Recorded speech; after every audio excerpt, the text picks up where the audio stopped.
bonjour à toutes. Tout d'abord, je tiens à remercier l'association Asperanza qui nous a invités et on a accepté avec beaucoup de plaisir parce que c'est vrai qu'à Handisup, on a un projet pour les étudiants autistes pour préparer l'insertion professionnelle et on a toujours pensé dès le départ qu'on ferait l'effort de partager et de transmettre un petit peu notre expérience qui peut peut-être aider certains à se lancer ou à se renforcer. Quand je dis nous, c'est parce qu'on est en fait deux à intervenir, donc en 40 minutes. Donc moi, je suis directrice de l'association depuis sa création en 1998. Et puis Anaïs Garneau va intervenir dans un deuxième temps. Elle est job coach et elle a choisi de donner quelques exemples des problèmes qu'on a à résoudre à Handisup. Donc Handisup Haute-Normandie, on a été créé en 1998. Alors on n'est pas le Handisup fondateur. Il y a plusieurs Handisup en France, on est 5. Il y a Handisup Bretagne, Nantes, Rouen, Poitiers. Même si on n'est pas associé, chacun est différent, on a le même nom pour une raison simple, c'est qu'on a le même objectif qui est de faire en sorte que les jeunes, quel que soit leur handicap, puissent accéder à des études et tant que possible aux études supérieures, tous les niveaux d'études.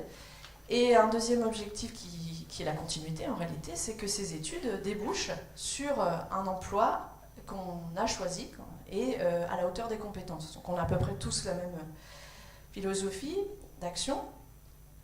Pour notre part, on est reconnu d'utilité publique depuis le 11 mars 2016.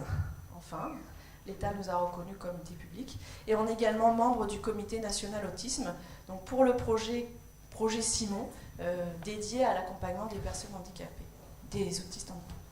Alors, je vais d'abord présenter les actions d'Handisup en général pour tous les étudiants, quel que soit leur handicap, puisque les étudiants autistes ont le même accompagnement. Et puis dans un deuxième temps, la spécificité de l'autisme.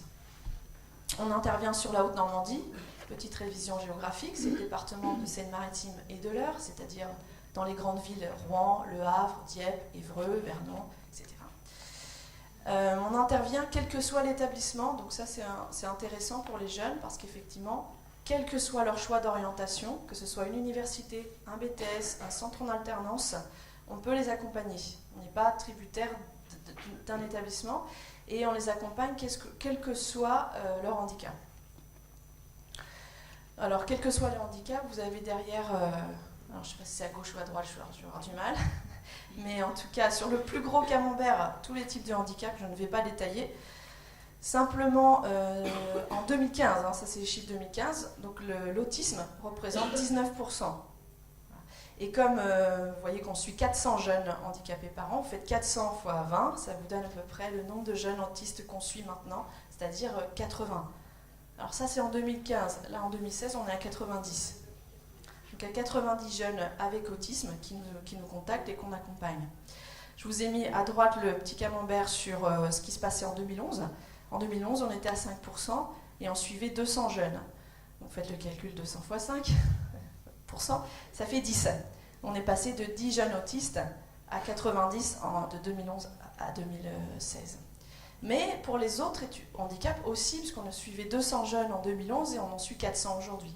Qu'est-ce qui se passe? C'est qu'il y a de plus en plus de jeunes qui vont à l'école ordinaire, au collège, au lycée, et donc qui arrivent dans l'enseignement supérieur. C'est général, pas que en Normandie, mais en France. Et la part des jeunes autistes est plus importante en progression parce qu'il y avait un retard. C'est-à-dire que les jeunes autistes avaient plus de mal à suivre des études que les autres. Un mot sur les partenariats de l'association. Je vous fais grâce de les citer puisqu'il y en a 70 qui nous soutiennent. Ça explique aussi pourquoi il y a plusieurs Handisup, c'est-à-dire que c'est très local. En gros, la moitié, c'est des ressources publiques. L'université de Rouen, l'université du Havre, la région, les départements, et puis l'autre moitié, en gros, c'est le privé, mécénat et entreprises, qui nous financent directement. Je voulais souligner aussi un élément qui me semble important, c'est que dans l'association, hormis donc Jean-Jacques Malandin, qui est le président fondateur en 98 et qui est réélu tous les 2 ans, et le Daniel Meillier, qui est le responsable handicap de l'université de Rouen, tous les membres du conseil d'administration sont des étudiants ou des anciens étudiants qu'on a accompagnés. Pour la plupart, il y en a 11 qui ont un handicap sur 15. Et ça me semble important qu'on associe toujours les personnes concernées. Ils nous apprennent des choses, on a besoin toujours d'être en contact. Et on est très content que l'année dernière, aux dernières élections, un jeune autiste Asperger a été élu au conseil d'administration. Il travaille maintenant, mais il est non seulement il est au conseil, mais il est le super bénévole de l'année, parce qu'on a 80 bénévoles et on élit un super bénévole, et c'est lui qui est le plus engagé dans l'association. Donc tous les handicaps sont représentés au conseil d'administration maintenant. Alors, quelle est notre action plus précisément? En fait, on intervient dès le lycée. On accueille tous les lycéens de terminale maintenant. Avant, on allait en première et en seconde, mais étant donné le nombre de jeunes qu'on accompagne, les moyens humains ne suivent pas, mais au plus tard en terminale, le but est de favoriser l'accès. Donc, aider à l'orientation, informer, aider dans les démarches administratives auprès de la MDPH, convaincre aussi les établissements d'enseignement supérieur d'accueillir le jeune autiste. Alors, je suis heureuse de voir qu'à l'Université de Lorient, ça se passe bien, à l'Université de Rouen aussi, au Havre aussi. Ça peut être plus délicat dans certaines filières sélectives, comme les écoles, où là, l'autisme peut être encore victime clairement de discrimination. Donc, on fait aussi du lobbying auprès des chargés de département pour qu'ils aient moins peur en fait, de l'autisme. L'accompagnement ensuite se poursuit. Pendant les études, on ne s'occupe pas de la pédagogie, ça effectivement c'est la fonction de chaque établissement, mais par contre on prépare l'entrée dans le milieu professionnel. Ce qui est très important, c'est de ne pas attendre la fin des études pour se poser la question de l'insertion professionnelle. Parce que quand les jeunes sortent, ils vont avoir plus de 18 ans, ils sont moins, même parfois 22, 23, et c'est moins facile d'évoluer à cet âge-là qu'antérieurement. Donc s'il y a un travail à faire, notamment sur les habiletés sociales, sur les codes d'entreprise, il faut le faire le plus tôt possible. Donc nous, on le fait pour tous les types de handicap, et je dirais à plus forte raison pour quelqu'un qui est autiste, il faut le travailler pendant les études. Après, on peut toujours, rien n'est jamais perdu, mais c'est beaucoup plus difficile de travailler l'insertion. On travaille donc directement avec des employeurs. On a 40 employeurs qui travaillent avec nous, en fait, maintenant depuis plusieurs années. Donc c'est l'avantage, c'est qu'on les met directement en relation avec les entreprises qu'on connaît déjà et qui sont habituées à prendre donc des jeunes en stage, en emploi d'été, en alternance, en journée découverte. On a des interlocuteurs assez ouverts sur tous les types de handicap et on a apporté le handicap autisme depuis quelques années et ça fonctionne plutôt bien. On a un partenariat avec les établissements d'enseignement supérieur, les universités notamment, et la maison du handicap, maison départementale. J'insiste sur un point qui est, on accompagne, on aide à cheminer, mais toujours avec cette volonté de rendre les jeunes le plus autonomes possible. Évidemment, chaque personne va être différente, chaque jeune va être différent. Et je dirais, c'est pas parce qu'un jeune, notamment Asperger, arrive dans l'enseignement supérieur que tout est réglé en termes d'autonomie. Il faut aussi qu'on arrive à faire en sorte qu'il puisse prendre les transports, qu'il puisse avoir un logement, de savoir gérer son budget, savoir gérer, se lever à l'heure, aller en cours, etc. Alors, mais il faut aussi pas être trop présent, c'est-à-dire on ne peut pas mettre quelqu'un derrière chaque personne autiste, il faut aussi apprendre, donc il faut être là au bon moment et savoir se retirer quand il faut, ça me paraît important. Et c'est le travail d'Anaïs. Voilà. Les deux temps importants dans l'association, parce que je vous fais grâce de tout ce qu'on fait, on a un atelier théâtre, un club jeu, des tournois, etc. Je me suis focalisée vraiment sur l'insertion professionnelle. On a 2 forums dans l'année. On a un forum sur l'alternance et les jobs d'été qui a eu lieu la semaine dernière. On a 25 employeurs et viennent les étudiants, donc les étudiants autistes viennent au forum. Bien évidemment, on les a préparés en amont. Le CV, Anaïs prépare les entretiens. Et le jour du forum, il y a un point info pour les étudiants. Et Anaïs peut aller jusqu'à être là pendant l'entretien, si nécessaire. Mais pas systématiquement. D'abord, elle est seule, donc il y avait 6-7 jeunes autistes au forum. Il y en avait 9, alors vous voyez qu'elle ne peut pas... Mais en travaillant avec eux, ils arrivent à gérer les entretiens. D'autant qu'on a un 2e forum dans l'année qui est en octobre. Et là, on a 40 employeurs et 100 étudiants. Même principe, ils sont accompagnés et il y avait 16 étudiants autistes à la rentrée, 16. L'avantage c'est qu'on fait des forums donc 2 fois dans l'année et comme on suit les étudiants plusieurs années de suite, petit à petit ils deviennent autonomes dans la relation qu'ils ont avec les entreprises. En tout cas c'est l'objectif qu'on se donne. Alors depuis la création d'Handisup, on a fait 1300 expériences en entreprise. Donc chaque année, on a à peu près 150, 160 stages, emploi d'été, contrats de travail avec des employeurs. Alors l'autisme, c'est quelque chose de nouveau, on le verra, mais on se dit que ça peut fonctionner comme on l'a fait pour les autres. Donc tout ce dispositif du lycée pendant les études et à l'emploi porte ses fruits, puisqu'on a des jeunes aujourd'hui qui travaillent dans tous les métiers, et quel que soit le handicap. Il faut savoir quand même qu'un jeune sur deux chez nous touche une allocation adulte handicapé, donc des handicaps importants. Et notre objectif, c'est que sur l'autisme, on arrive à la même chose d'ici quelques années, c'est-à-dire que ça aboutisse à un métier, et ça marche déjà, hein, mais on n'est qu'au début et on sera modeste sur ce sujet parce que rien n'est gagné. Après, si on veut parler plus principalement de la question qui m'a été posée, c'est comment on peut préparer l'avenir professionnel des étudiants avec autisme. Alors c'est vrai que je vais parler plutôt des jeunes qui ont un certain niveau, on va dire, intellectuel, mais la démarche en fait est très proche pour des jeunes qui n'ont pas forcément un QI très très élevé. D'ailleurs, on suit des jeunes Asperger pour 80%, mais il y a 20% de jeunes qu'on suit qui sont autistes atypiques, par exemple, et qui n'ont pas forcément des capacités plus élevées que la moyenne. Et on applique la même méthode et ça peut tout à fait déboucher aussi, hein. Heureusement d'ailleurs, je dirais. Donc un petit rappel quand même pour qu'on situe l'obstacle à surmonter, c'est quand même le taux de chômage des 15-25 ans aujourd'hui, non handicapés, c'est 24%. Donc déjà, quand on est jeune, chercher du travail aujourd'hui, c'est compliqué. Et quand on a un handicap, pour la même tranche d'âge, c'est 33%. Donc un jeune sur 3 handicapé a du mal à trouver du travail et peut être en chômage longue durée. Donc on n'a pas les chiffres pour les jeunes autistes, mais je pense qu'on sera assez d'accord pour dire qu'il n'y a aucune raison qu'on soit à moins de 33% sur le handicap. Donc il y a déjà un obstacle à surmonter en France qui est la difficulté d'insertion des jeunes en général, et surtout par problème de mise en relation, de réseau et d'expérience en entreprise antérieure. Donc il faut avoir conscience que tout ce qu'on fait, c'est dans un contexte qui est difficile en ce moment. Après, l'autre question qu'on peut se poser, c'est est-ce qu'on doit accompagner les personnes autistes, les jeunes autistes vers l'emploi de la même manière que les autres jeunes, notamment ceux qui ont un handicap. Alors nous, on a eu vite la réponse à Handisup, puisque avant 2012, on accompagnait 10 jeunes autistes, comme on faisait depuis toujours pour les autres handicaps. Bah, ça n'a pas très bien marché, en fait, on va dire. Alors quand je dis ça n'a pas marché, tout simplement, dans nos forums, on constatait que justement, c'était les jeunes autistes qui n'étaient jamais choisis par les entreprises, bizarrement. On s'est aperçu que dans les stages, parfois il y avait des échecs et il est arrivé qu'un jeune n'ait même pas la moyenne à son stage, parce qu'on n'arrivait pas à les faire travailler comme l'entreprise voulait.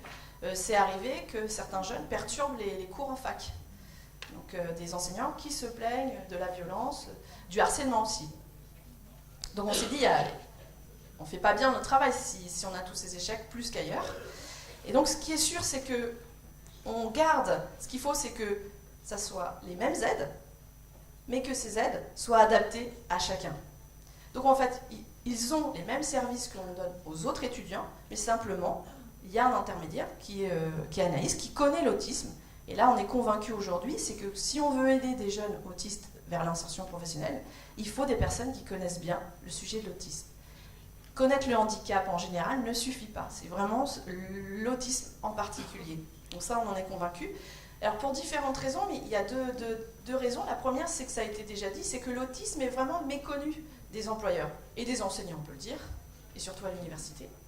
On peut le regretter, mais c'est une réalité. Et donc comme c'est vraiment un handicap qui est trop inconnu aujourd'hui, il y a d'énormes préjugés. Et donc il faut absolument être là pour franchir ces obstacles. Et ça, c'est ce qu'on connaissait il y a 20 ans dans d'autres handicaps. Quand j'ai commencé Handisup il y a 16 ans, on me disait « Ah, mais les personnes sourdes ne doivent pas faire de chimie parce qu'ils n'entendent pas les alarmes incendie. » Bon, maintenant, ça peut peut-être faire sourire, mais du coup, et les sourds ne faisaient pas sciences, ne travaillaient pas dans l'industrie.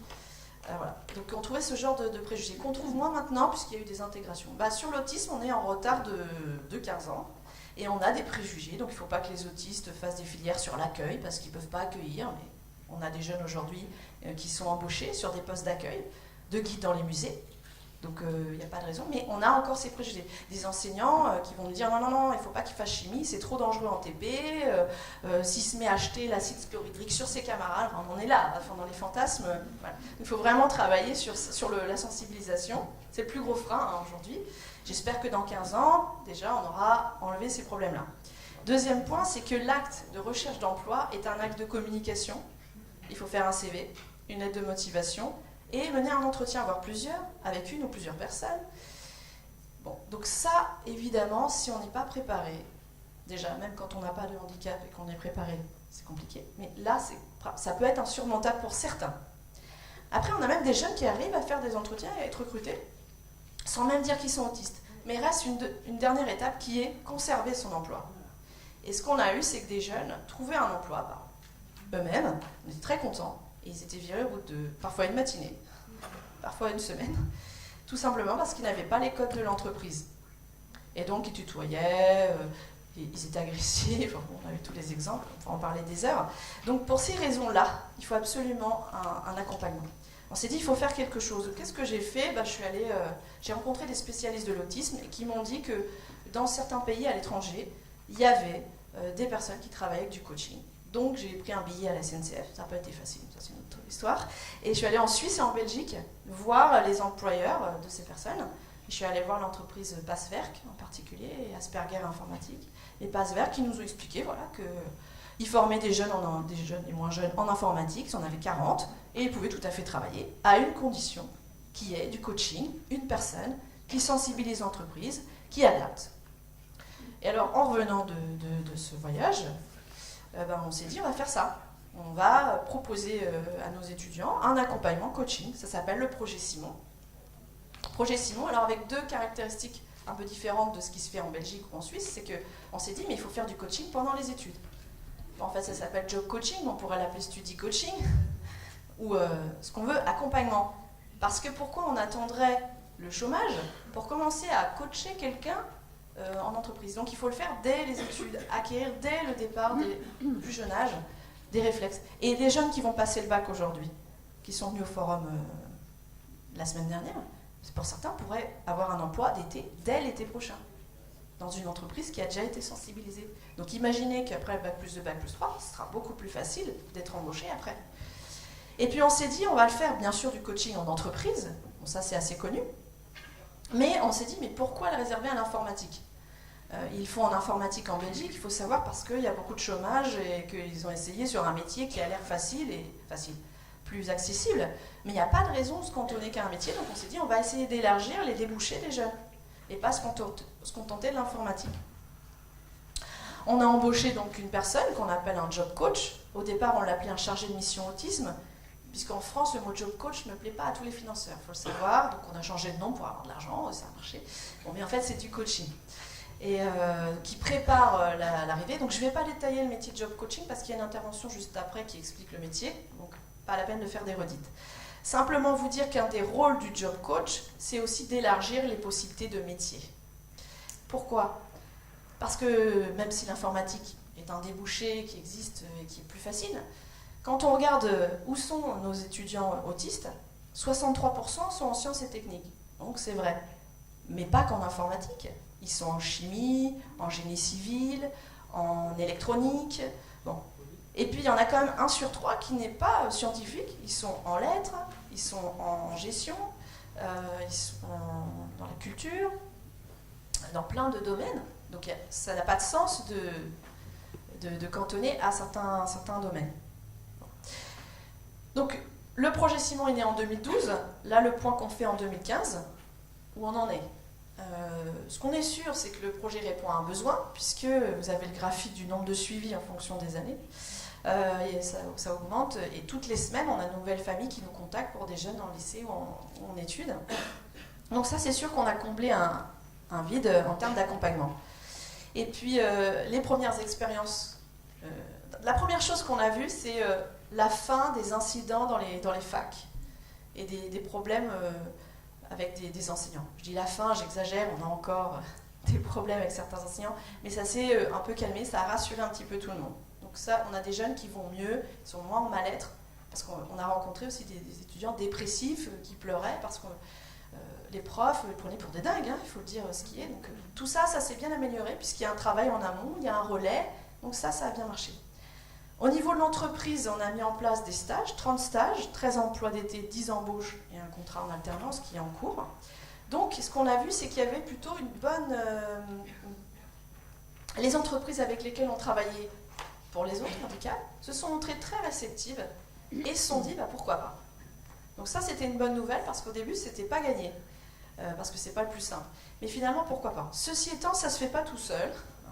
On a organisé des journées de formation pour les entreprises, pour nos partenaires. Donc on a censité à peu près 25 entreprises pour que quand ils viennent au forum, au niveau de l'entretien, s'ils sentent quelqu'un un peu différent, ils ne le mettent pas de côté, mais ils essaient de savoir un peu plus. Malgré ça, c'est pas gagné, hein.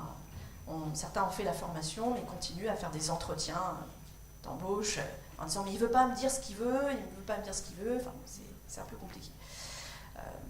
D'ailleurs, parce que je vais assez vite pour ne pas dépasser le temps, mais qu'est-ce qui nous reste aujourd'hui comme grosse difficulté? C'est vraiment le recrutement. C'est l'obstacle à surmonter. Le recrutement, puis je dirais les premières journées, premières semaines en entreprise. Mais vraiment, le recrutement est un obstacle. L'entretien, qu'il soit téléphonique ou... Parce que même si Anaïs prépare les étudiants, pour certains, ils sont autistes. Donc, l'entretien, pour certains, on n'y arrive pas. Ils ne voient pas l'intérêt de l'entretien. Donc, nous, ce qu'on essaie de faire, c'est de dire aux employeurs, arrêtez de tout baser sur l'entretien, essayez, faites des visites, prenez quelqu'un en stage. Parce que de toute façon, nous, pour l'entretien, on n'y arrivera pas. Et ça, on a du mal, parce que le processus de recrutement en France est très, très rigide. Il suffit de lire les offres d'emploi pour être découragé. D'ailleurs, les étudiants, quand ils voient une offre d'emploi, ils se disent c'est pas pour moi, j'ai pas tout. Donc, ils candidatent même pas.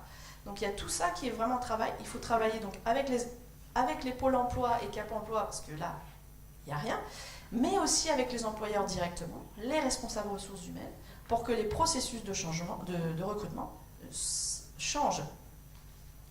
Bon, il y a encore de la marge.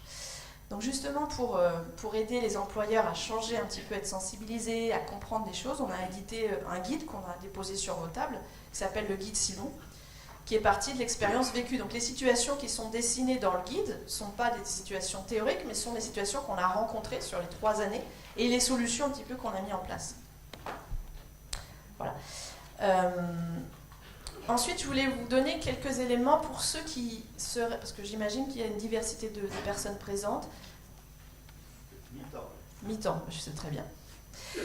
C'est donné pour des personnes qui seraient dans le conseil au projet professionnel quelques éléments, quelques guides. Il n'y a pas vraiment de méthodologie rigide, de recettes toutes faites pour accompagner quelqu'un dans la construction de son projet. Moi, pour imager, je dirais qu'il y a des différents chemins. Voilà. Moi, je vais vous donner le chemin que nous, on prend pour accompagner les jeunes depuis 18 ans, et donc les jeunes autistes. Le chemin, c'est qu'on n'oublie jamais dans notre petite tête qu'il n'y a pas d'aptitude aux filières. C'est-à-dire que tout est ouvert. La loi 2005 a été claire. Tout jeune, quel que soit son handicap, il peut s'inscrire n'importe où. Il n'y a pas de raison que certains nous disent « Attendez, il est autiste, mais il est peut-être pas, ça va peut-être être compliqué dans ma filière, il ne pourra pas tout faire, donc il doit faire autre chose. » Normalement, la loi est claire. C'est à l'établissement de s'adapter à chaque fois à la situation de handicap. Et là, j'insiste vraiment là-dessus, parce que autant il y a quelques années, ça devenait clair, autant depuis quelques temps, on voit ressurgir des freins en termes de choix de filière. Comme le nombre d'étudiants handicapés augmente, les réticences aussi augmentent, parce qu'il y a un peu trop d'étudiants pour certains. Certains, c'est difficile à gérer. Donc, il n'y a pas d'aptitude aux filières. Je mets entre parenthèses, sauf dans certaines filières professionnelles où il y a des contraintes, c'est vrai. Mais en moyenne, globalement, dans une université, par exemple, ils peuvent tout faire. Un jeune autiste peut très bien faire de la communication, un DUT communication. C'est possible, on en a eu un, il a réussi, il travaille aujourd'hui. Mais c'est pas forcément, vous n'allez pas forcément avoir un accueil bras ouverts de l'équipe enseignante du DUT. Voilà. Et il y a ce fantasme aussi que, c'est très marqué, il y aurait peut-être un endroit où les personnes handicapées seraient mieux que là où on veut qu'elles soient. où elles veulent aller, en fait. Et alors toujours c'est, il est mal orienté. Il est mal orienté. Non, c'est parce qu'il gêne, en fait, souvent, ou il pose des problèmes nouveaux à surmonter. Mais l'autisme, il l'aura toujours. Si on prend, par exemple, le cas d'une personne non-voyante. Parfois, il y a des familles qui nous disent, bah, écoutez, je préférerais que mon fils ou ma fille soit non-voyant parce qu'au moins, ce serait plus clair et on comprendrait tout de suite. Eh ben non, malheureusement, rassurez-vous pas, je sais pas, mais non, c'est pas plus clair. On a eu des étudiants non-voyants qui faisaient de la com et, par exemple, le logiciel Photoshop, le traitement d'images, eh ben, il y a des profs qui voulaient mettre 0 parce que l'étudiante ne voyait pas les images. Qu'on est obligé d'intervenir pour dire non, attention, elle est aveugle. Oui, mais moi je dois juger sur ce qu'elle voit. Ben, je dis, elle voit pas, vous n'allez pas. Vous voyez. Bon, alors imaginez l'autisme en com. Parfois ils sont en sciences d'ailleurs et il y a de la com. Alors les profs de com m'appelaient, alors je lui mets 0 ? Non, vous n'allez pas mettre 0, sinon vous mettez 0 parce qu'il est autiste. Donc il y a toute une démarche à avoir aussi vis-à-vis des enseignants pour que prennent en compte dans l'évaluation des jeunes, notamment autistes, comment on les évalue sans noter en fait l'autisme. Bon. Autre chose, il n'y a pas aussi de guide des métiers accessibles aux personnes handicapées. Donc pas pour les autistes. Donc il ne faut pas rentrer dans ce que j'appelle moi la logique de placement, parce qu'on sait ce que ça a donné dans d'autres handicaps. Le handicap visuel, il y a 18 ans, il y avait 4 métiers. Empailleur de chaises, accordeur de piano, standardiste et kiné. Voilà, on disait à un jeune très malvoyant, tu as 4 métiers. Et ça n'a pas marché. Très bien pour ceux qui voulaient être kiné et standardiste, mais dans tous ceux qui ne voulaient pas, eh ben, il n'avait rien. Donc, attention, on parle beaucoup de l'informatique, c'est bien, mais il ne faudrait pas qu'on tombe dans le piège où on me dit, bah, il fait ça ou il n'y a rien à côté. Voilà. Non, il faut travailler tout en même temps. Mais ça ne veut pas dire qu'il ne faut pas travailler l'informatique. D'ailleurs, les personnes non-voyantes ont toujours des écoles de kiné adaptées aux personnes non-voyantes. Ça n'empêche pas. Mais il ne faut pas se laisser enfermer, notamment au niveau des choix politiques, sur ça. Deuxième point, ce qui est important, c'est toujours partir des centres d'intérêt. Ça a été cité en exemple tout à l'heure, partir des centres d'intérêt. Parce que c'est ça qui va faire avancer le jeune. Et il faut convaincre les enseignants ou les responsables de formation que peut-être il n'aura pas la moyenne dans d'autres matières, mais après tout, peu importe. Ce qui compte, c'est qu'à la fin, il ait un niveau de compétences qui lui permette de travailler.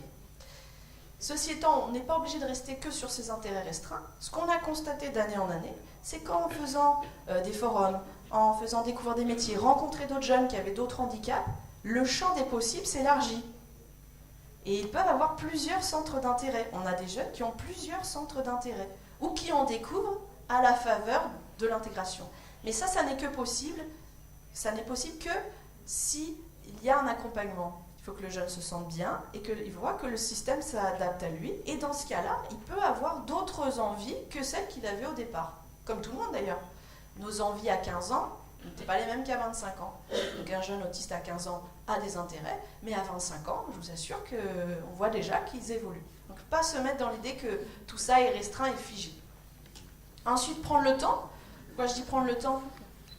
C'est le reprendre, je dirais. Parce qu'on veut nous imposer un rythme dans le suivi des jeunes qui est un peu absurde. C'est-à-dire qu'il faudrait, parce qu'on a un handicap, trouver tout de suite le métier qui nous va et être sûr que ce métier-là n'ira pas... on aura un débouché derrière. Bon, déjà pour les valides, on a vu, ça ne marche pas, parce qu'il y a un jeune sur 4 qui ne travaille pas. À plus forte raison, quand on a un handicap, c'est plus long. C'est plus difficile d'être sûr. Il y a une prise de risque qui est plus importante. Donc il faut éviter de se laisser enfermer. Alors que souvent, même au lycée, maintenant, on dit mais il faut qu'il choisisse, il faut être sûr, est-ce qu'il aura vraiment des débouchés ? Il y a un risque à prendre. Et puis on peut se tromper. On a des jeunes, nous, sur d'autres handicaps, qui ont triplé leur première année. Et maintenant, ils travaillent, ils sont ingénieurs. On a des jeunes aussi qui passent le bac et qui reviennent avec un CAP. On peut aussi se réorienter. Enfin, il faut se laisser de l'espace, du temps. À la fin, je dirais, il faut aussi changer le monde. Alors, changer le monde, ça vient d'un Australien, un psychiatre australien. On a une réunion à la Fondation de France il y a quelques semaines. Et il nous a dit, mais qu'est-ce qu'il faut faire pour aider quelqu'un à trouver un travail, quelqu'un qui est en difficulté d'insertion. Alors tout le monde a dit, il faut l'accompagner, mais il nous a dit, mais il faut aussi changer le monde, il faut aussi faire en sorte qu'on accepte aussi dans la société que des personnes différentes, qui travaillent différentes, ou qui ont des relations sociales différentes, puissent aussi travailler. Dans les obstacles qu'on rencontre, souvent, c'est pas la compétence, c'est, on pourrait dire, quasiment du racisme. C'est-à-dire parce qu'il est différent, parce qu'il ne parle pas de ses vacances, parce qu'il n'est pas la machine à café, mais pourquoi il n'aurait pas le droit d'être comme il est? Il faut aussi imposer aussi un monde où chacun a sa place, en fait. Pour finir, je signale, pour ma part, puisque je donne la parole à Anaïs, j'essaie de lui en laisser un petit peu, je signale une étude comparative qui a fait la Fondation de France. Donc nous, on est financé maintenant par la Fondation de France, encore pour un an, et elle a nommé Madame Leroy-Atala, qui est sociologue, pour aller dans 5 associations qui font du coaching, 2 du coaching pour personnes autistes et 3 du coaching pour des personnes qui ont un handicap psychique. Et elle a comparé un petit peu nos pratiques. Et ce qu'elle a constaté, c'est qu'en fait, toutes les 5 associations adoptent une méthode d'accompagnement qui s'appelle la méthode IPS, Individual Placement on Support. Bon, nous, on le faisait, on ne savait même pas que c'était cette méthode-là, mais disons que ça nous vient de l'autre côté de l'Atlantique. En matière d'insertion professionnelle, les dispositifs les plus efficaces d'après l'outre-Atlantique ont 5 grands principes d'intervention. On retrouve toujours plus ou moins 5 grands types. Le premier, l'objectif, c'est le milieu ordinaire. Il faut avoir ça comme ambition. Si ça ne fonctionne pas, on peut essayer d'autres modes, mais c'est le milieu ordinaire quand on accompagne quelqu'un. Deuxièmement, zéro exclusion. C'est-à-dire qu'on accompagne tout le monde. On ne dit pas celui-là il a un handicap trop lourd, celui-là il a des habilités sociales trop loin, etc. On essaye pour tout le monde. Il ne faut pas avoir d'a priori parce qu'on ne sait pas où on va aller. Troisième point, c'est la recherche rapide d'emploi. C'est-à-dire qu'il ne faut pas se dire, pas toujours se dire, on va se donner 6 mois, et puis s'il est prêt, on le mettra dans l'emploi. Non, c'est l'emploi qui va faire évoluer aussi la personne. Donc il faut réussir à préparer, bien entendu, mais pas attendre la perfection pour aller vers l'emploi, parce que c'est quand il sera en milieu professionnel qu'il peut aussi se révéler être bien. Donc ne pas attendre d'être prêt, il faut se lancer. Ensuite, un accompagnement individualisé, ça c'est évident. Du job development, c'est-à-dire être capable d'aller dans une entreprise et la convaincre d'adapter le poste à la personne, plutôt que de vouloir toujours un homme parfait sur un poste. Non, c'est... Donc on a des entreprises qui arrivent à créer des postes sur mesure. Ils voient un jeune, ils trouvent qu'il a des compétences, ils créent le poste sur mesure. Bon, c'est pas encore généralisé. Mais plus on dit que ça existe, plus ça donnera peut-être l'idée à d'autres de le faire. Ensuite, coordination avec les soins. C'est vrai que je ne l'ai pas signalé, mais on travaille avec le Centre Ressources Autisme de Haute-Normandie, en relation étroite.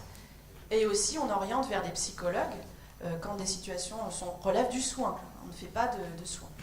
Et puis enfin, un soutien continu sans limite. Alors ça étonne toujours les financeurs. C'est-à-dire que les jeunes arrivent, on les reçoit, mais on ne sait pas quand ils vont sortir. Alors il y a toujours ce fantasme, ils vont suivre plein de gens. Non, ils partent naturellement parce que soit ce que vous faites est utile et efficace, et dans ce cas ils trouvent un travail, donc après ils n'ont plus besoin de nous, ou soit ce que vous faites n'est pas efficace et sert à rien. Et je vais vous dire, c'est d'autant plus vrai pour les personnes autistes, c'est qu'ils ne vont plus venir vous voir. Donc ça se régule tout seul. Et les 5 associations qu'elle a rencontrées faisaient la même chose que nous, et ils n'étaient pas envahis de personnes qui resteraient des années. L'accompagnement chez nous, en moyenne, c'est 3 ans. Mais certains sont accompagnés 1 année, d'autres 3, d'autres 4, mais ça se régule tout seul. Après, je finis avec les soutiens, je laisse la parole à Anaïs. C'est qu'on est soutenu, je vais les citer parce que c'est important, la Fondation de France, la Fondation Terre Plurielle de Bouygues, la Fondation MMA, dans une moindre mesure, mais un soutien important, Harmonie Mutuelle, Bolloré, la Fondation Bolloré, Lubrizol, et bien sûr l'Université de Rouen, l'Université du Havre. Je les cite parce qu'évidemment, il manque du monde. Il n'y a pas l'Agence régionale de santé, il n'y a pas l'État, il n'y a pas la GFIP, il n'y a pas le Fonds pour l'emploi dans la fonction publique, et c'est pas faute de les avoir sollicités. Il n'y a pas trop de fonds publics, on n'a pas réussi encore à mobiliser. Et on l'a vu tout à l'heure, au niveau des députés et des problématiques, le diagnostic, l'éducation, il y a plein de sujets, tellement de sujets à voir. L'insertion professionnelle n'est pas encore vraiment totalement soutenue. En tout cas, on n'a pas réussi. On espère, on attend. Donc je vais laisser la parole à Anaïs pour qu'elle puisse vous donner. Donc moi je vais vous parler de job coaching et de ma pratique, de ce que je fais avec les jeunes. Donc mon travail en fait ça consiste à accompagner la personne en prenant en compte ses besoins, mais également d'adapter l'environnement à ses besoins. Donc, je vais vous donner des exemples de ce que je travaille avec les jeunes, donc des exemples des difficultés que j'ai rencontrées et comment j'ai pu travailler avec eux. Donc tout d'abord, je vais vous parler de Lucas. Donc Lucas, c'est un étudiant qui est en première année de sciences à l'université de Rouen. Donc il est arrivé au mois de septembre en première année, donc dans un nouvel environnement. Donc il ne connaissait pas le campus, il avait une nouvelle chambre étudiante. Donc la préparation au changement était assez... il y avait une préparation assez compliquée parce que la première semaine, en fait, il avait l'habitude de se connecter à son réseau Wi-Fi de sa chambre étudiante. Et quand il est allé dans son bâtiment de sciences, il s'est connecté sur le même réseau. Mais forcément, ça ne marchait pas, parce que d'un bâtiment à l'autre, ce n'est pas le même réseau Wi-Fi.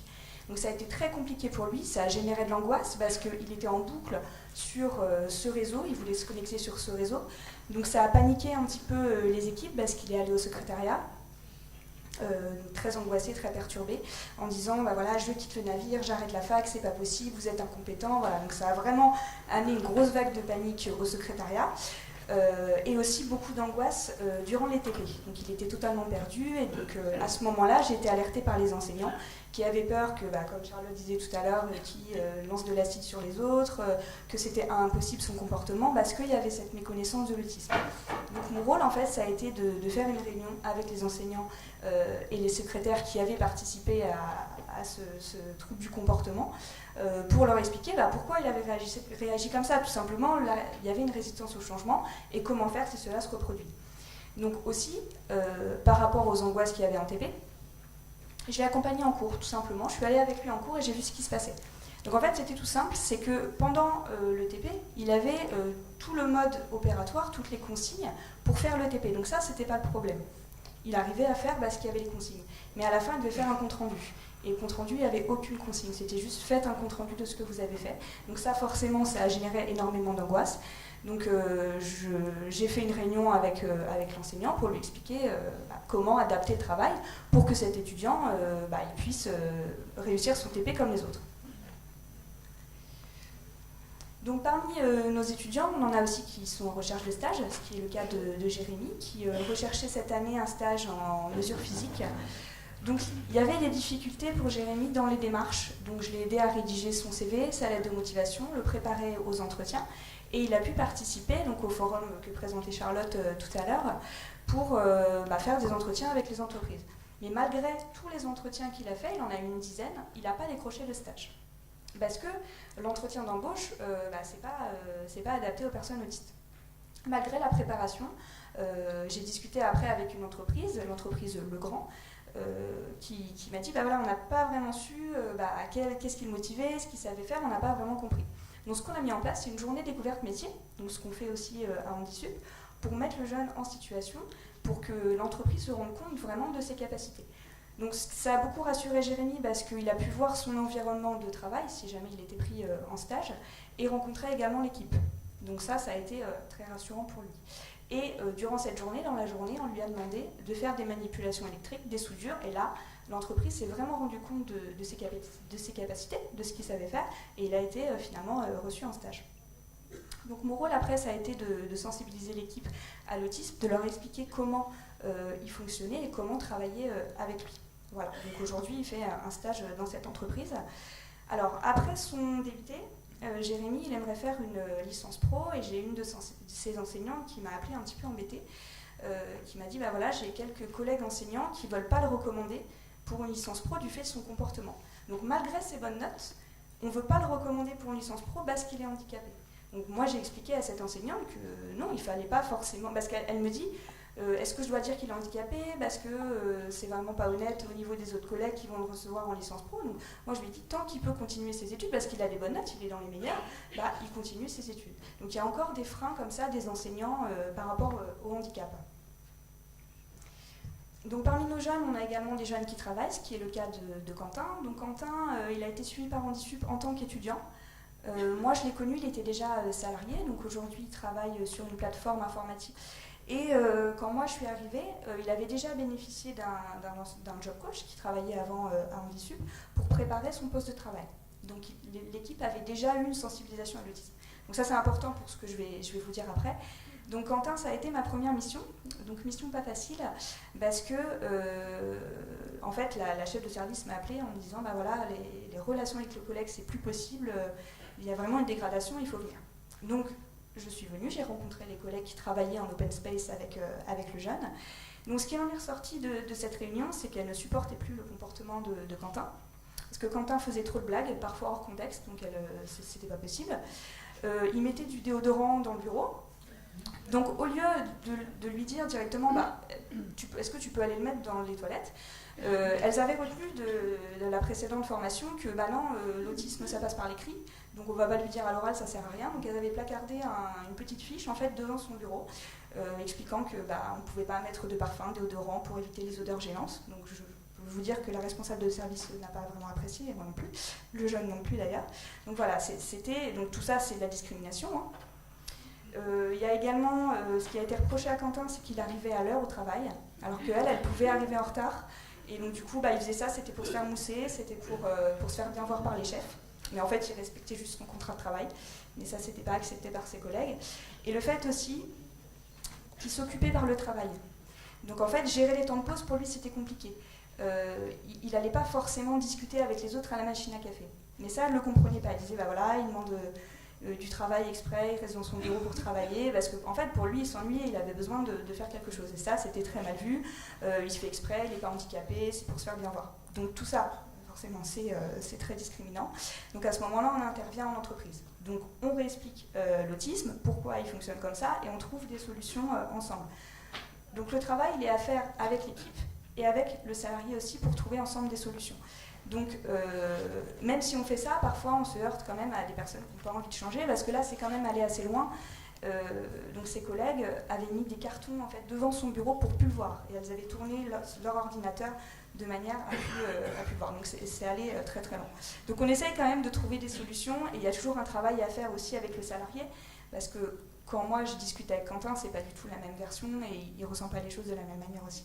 Donc voilà, il y a toujours un travail à faire avec des deux côtés. Donc dans ma pratique, ce que je vois malheureusement, c'est beaucoup de harcèlement scolaire, notamment dans les lycées. Donc là, cette année, on a pu recenser 3 cas de harcèlement au lycée, donc avec des violences verbales, du rejet des autres, et aussi notamment des violences physiques, où j'ai un lycéen qui a été menacé à coups de couteau. Donc la différence est encore très mal acceptée dans les lycées par les camarades. Donc à ce moment-là, on alerte. Donc on travaille en lien avec le Centre de ressources autisme, donc le CRA, qui peut intervenir dans les lycées pour sensibiliser l'équipe pédagogique et les camarades de classe à l'autisme. Donc on travaille aussi en lien avec eux par rapport au diagnostic. Donc quand moi j'ai des doutes par exemple sur un diagnostic ou que j'ai besoin d'orienter aussi, parce que j'ai des jeunes qui arrivent, qui ont une vingtaine d'années. J'ai un jeune là qui a 25 ans, qui a eu un diagnostic de trouble du comportement non identifié ou cicatrisation de psychose infantile ou des choses comme ça. Encore aujourd'hui, on a ce genre de diagnostic. Donc à ce moment-là, on oriente vers le CRA pour avoir un rendez-vous assez rapidement. Donc quand je vous parlais de harcèlement, c'est pas qu'au niveau, le harcèlement scolaire n'est pas qu'au niveau des élèves, mais peut être aussi au niveau des enseignants.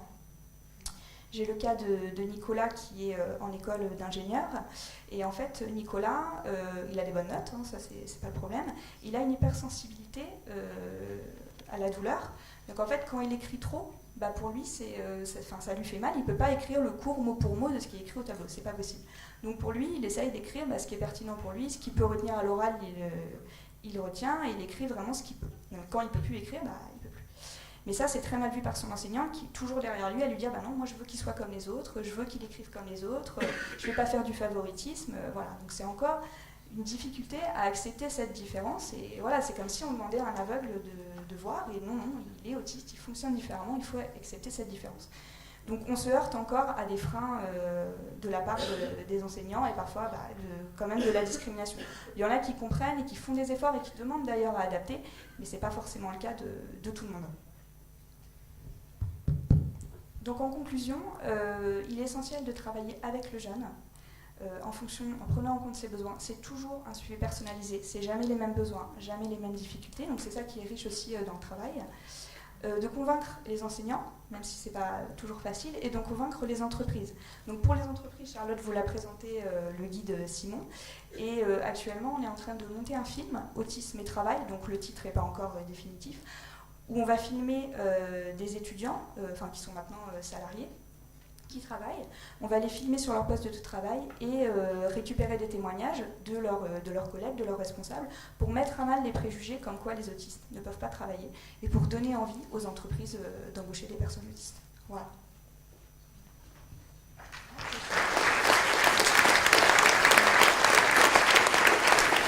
Alors, puisqu'Anaïs l'a pas signalé pour Quentin qui a beaucoup souffert au départ. Aujourd'hui, ça se passe très bien. Il a été titularisé dans la fonction publique. Tout ça s'est arrangé et même il sera sûrement dans le film que vous verrez comme un exemple positif. C'est ça que je voulais dire en conclusion, c'est qu'on peut partir de situations très compliquées, des freins très importants par méconnaissance et la présence d'un accompagnement rend les choses finalement ordinaires et il ne faut peut-être pas stigmatiser les personnes qui l'ont rejeté parce que je pense qu'il y en a beaucoup qui s'en rendent compte, ont des comportements qui sont des violences pour les personnes autistes et qu'avec un accompagnement qui est ponctuel, on peut vraiment réussir des choses. Voilà. Merci.